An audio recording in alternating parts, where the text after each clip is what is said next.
나의 집은 어디에? 전부 탈락.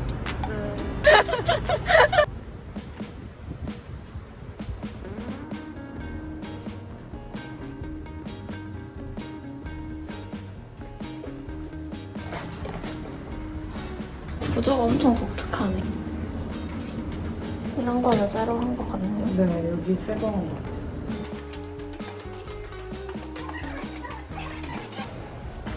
그리고 8월에 나올 9,400만 원도 이 요층이라고 생각하시면 되고요.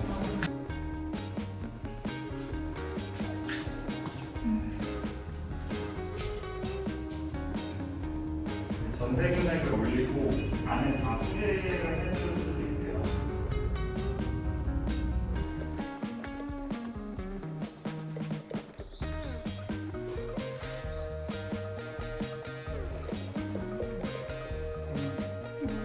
바라보라서 이제 여기 이 건물 자체 등기는 하나예요. 아무것도 없어요.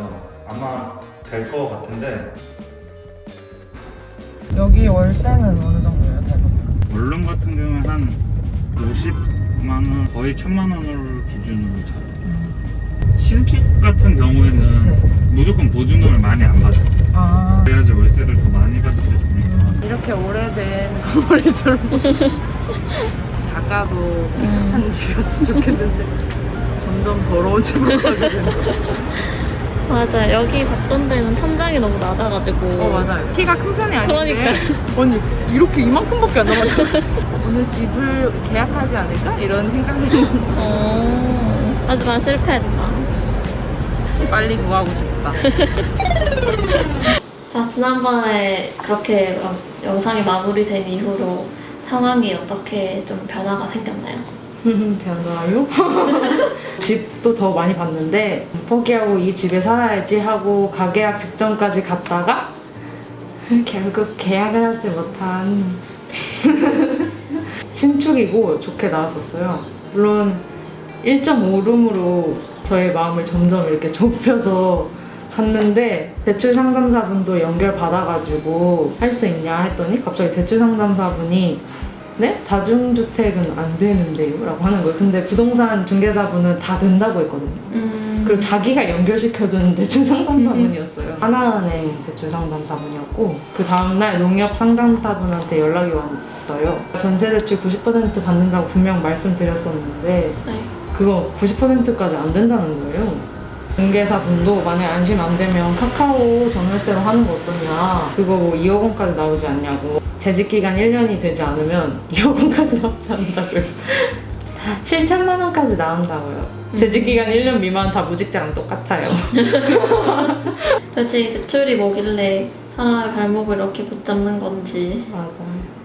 눈이 높아서 집을 못 깼을 거라고 생각하지만 아니라고요. 맞아. 일단 영상에서 보는 거랑 직접 가서 보는 거랑 사진이 실제로 우리랑 다르듯이 다 다른 것 같아요. 그럼 결국 가계약까지 갈 뻔했지만 대출 때문에 네. 계약은 못하게 됐고, 대출 상담사는 그런 식으로 좀 중개인이 많이 연결을 해주는 편인가요? 저한테 이걸 알려주신 분이 부동산에 가서 저 이런 대출 받을 건데 대출 상담사 같이 연결해주세요 해서 연결받고, 그런 부동산 소개에서는 자기들 대출 상담사까지 연결 다 해준다고 많이 얘기하더라고요.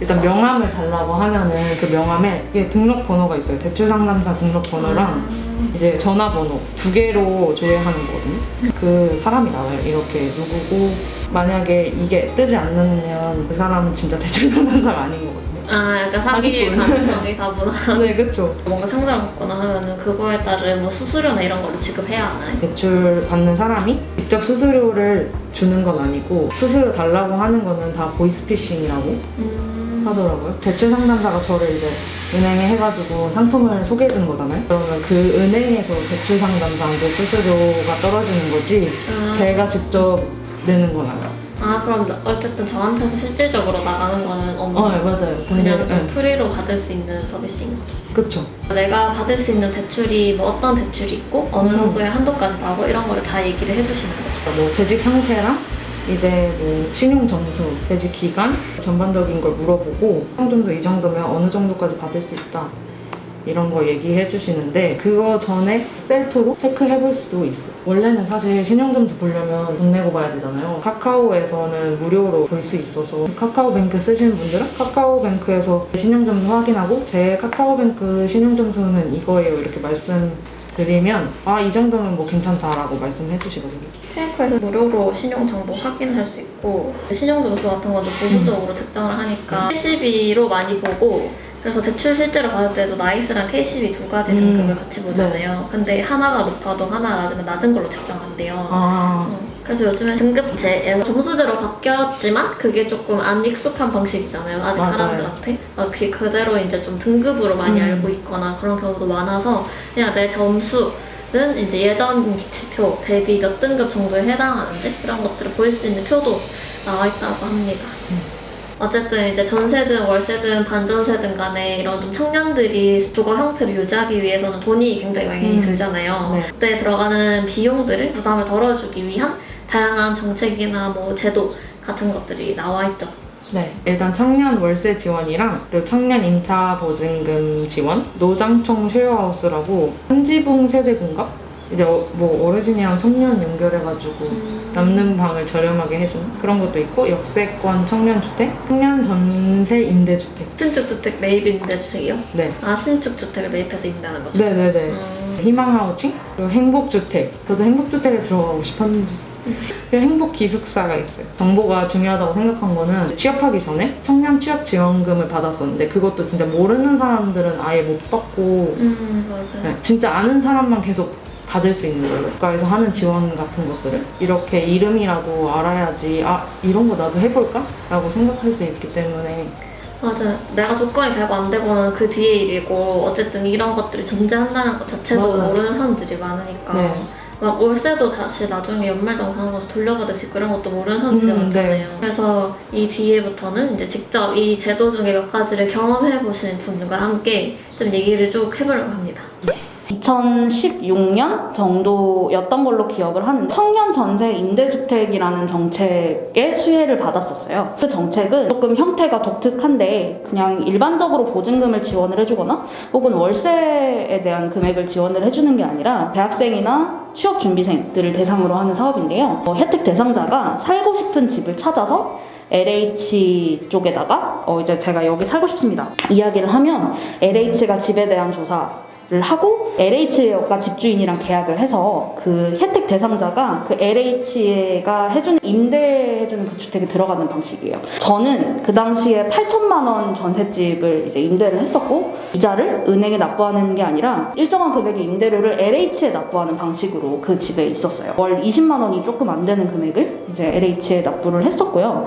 이거는 LH 공사에서 하는 사업이라서 수도권이나 서울 지역에만 있는 사람들에게만 해당이 되는 사업이 아니고 전국적으로 다 가능합니다. 지원이 가능한 주택의 조건이 조금 까다로워요. 그래서 집을 조금 잘 고르셔야 하는 번거로움이 있지만 그래도 내가 살고 싶은 집을 내가 조금 직접 구할 수 있다는 점에서는 조금 이점이 있는 것 같아요. 대학생분들, 특히 이제 대학교 1, 2학년들에게 추천을 하는데 왜냐면 그 대학생 신분으로 지원을 받았을 때 취업준비생으로 전환은 가능하지만 취업준비생이 취업을 해버리면 더 이상 이 정책의 수혜를 받지를 못해요. 지금 제가 이제 혜택을 받고 있는 사업은 청년 임차보증금 지원 사업인데요. 하나은행에서 최대 7천만 원 혹은 이제 임차보증금의 90% 대출을 받을 수 있게 서울시가 추천을 해줘요. 보통 전세대출 이자가 3%에서부터 시작을 하는데 서울시에서 이자 금리의 2%까지는 지원을 해주고 나머지 이자를 이제 제가 납부를 하는 방식이 돼요. 저 같은 경우는 7천만 원 맥시멈으로 이제 받고 있고 이자를 1% 정도 납부를 하고 있어요. 달에 6만 원이 조금 안 되는 금액 정도를 이제 납부를 하고 있는 중입니다. 친구들한테 홍보를 되게 많이 했어요. 만 39세까지 대출 및 이자 지원이 가능해요. 특히나 이제 횟수에 제한이 없이 대출 기간 합산 최대 8년까지 추가 연장이 가능하거든요. 대신 이게 생애 한 번. 사회초년생들 혹은 이제 취업을 준비하시는 분들 추천을 하는 사업이기는 합니다. 지방자치단체들마다 청년을 대상으로 하는 이런 주거 사업들이 상당히 있어요. 사실 이런 지원 정책을 찾아서 혜택을 받는 것 자체가 조금 너무 부담이었어요. 정보를 누가 찾아주는 것도 아니고 내가 다 찾아서 해야 되고 서류 준비도 사실 내가 다 해야 되는 거잖아요. 떠먹여주면 참 좋겠다. 알바해서 월세 내기도 바쁜데 내가 이런 것까지 지금 하고 있어야 되나 뭐 이런 생각을 되게 많이 했었는데 선 놓고 있고 그냥 마냥 뭔가 내 피 같은 돈이 나가는 걸 보고 있기에는 제가 갖고 있는 시간이나 혹은 제가 지금 살고 있는 삶이 되게 소중하고 그 낭비되는 게 아깝다는 생각을 되게 많이 했어요. 그래서 지금 이 동영상을 보고 계신 여러분도 최대한 이런 혜택을 조금 잘 찾아서 하실 수 있으면 좋지 않을까라는 생각이 들어요. 조금이나마 도움이 되셨으면 좋겠다는 생각이 듭니다.